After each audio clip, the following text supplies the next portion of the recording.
نحمده ونصلي على رسوله الكريم اما بعد فاعوذ بالله من الشيطان الرجيم بسم الله الرحمن الرحيم رب اشرح لي صدري ويسر لي امري واحلل عقدة من لساني يفقهوا قولي۔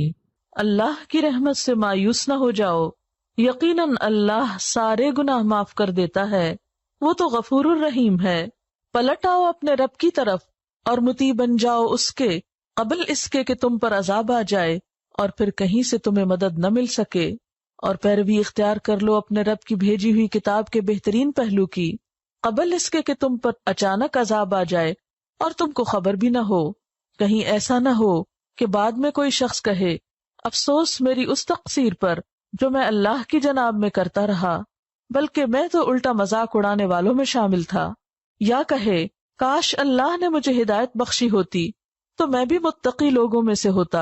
یا عذاب دیکھ کر کہے کاش مجھے ایک موقع اور مل جائے اور میں بھی نیک عمل کرنے والوں میں شامل ہو جاؤں، اور اس وقت اسے یہ جواب ملے کہ کیوں نہیں، میری آیات تیرے پاس آ چکی تھیں، پھر تو نے انہیں جھٹلایا اور تکبر کیا اور تو کافروں میں سے تھا۔ آج جن لوگوں نے خدا پر جھوٹ باندھے ہیں، قیامت کے روز تم دیکھو گے کہ ان کے منہ کالے ہوں گے۔ کیا جہنم میں متکبروں کے لیے کافی جگہ نہیں ہے؟ اس کے برعکس جن لوگوں نے یہاں تقویٰ کیا ہے، ان کے اسباب کامیابی کی وجہ سے اللہ ان کو نجات دے گا، ان کو نہ کوئی تکلیف پہنچے گی اور نہ وہ غمگین ہوں گے۔ قل یا عبادی الذین اسرفوا علی انفسہم، کہہ دیجئے اے میرے بندو وہ جو اسرفوا زیادتی کر چکے، علی انفسہم اپنے نفسوں پر، اپنی جانوں پر، جنہوں نے خود پہ ظلم کر لیا۔ اسراف کہتے ہیں گناہوں کی کثرت اور اس میں بہت آگے نکل جانا، یعنی بڑے بڑے گناہ کر بیٹھے۔ ان سے بھی کیا کہا جا رہا ہے؟ لا تقنطوا من رحمت اللہ، اللہ کی رحمت سے مایوس نہ ہو۔ یہ نہ سوچو کہ اب تو بس صرف ہلاکی ہوں گے، ہماری چھوٹ ہو نہیں سکتی کیونکہ ہم بہت گناہ گار ہیں۔ اچھا، یہ جو جملہ ہے نا ہم بہت گناہ گار ہیں، یہ بھی دو طرح بولا جاتا ہے۔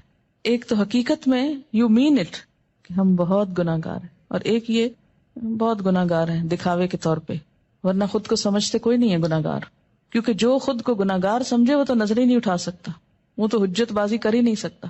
لا تقنطوا من رحمت اللہ، نہ تم مایوس ہو اللہ کی رحمت سے۔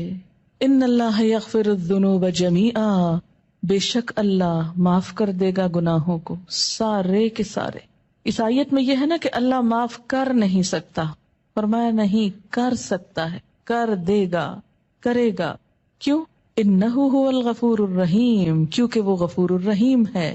یہاں ہر شخص کو مایوسی سے نکالا جا رہا ہے، کتنا بھی بڑا کوئی گزشتہ زندگی میں گناہ یا جرم کیوں نہ ہو۔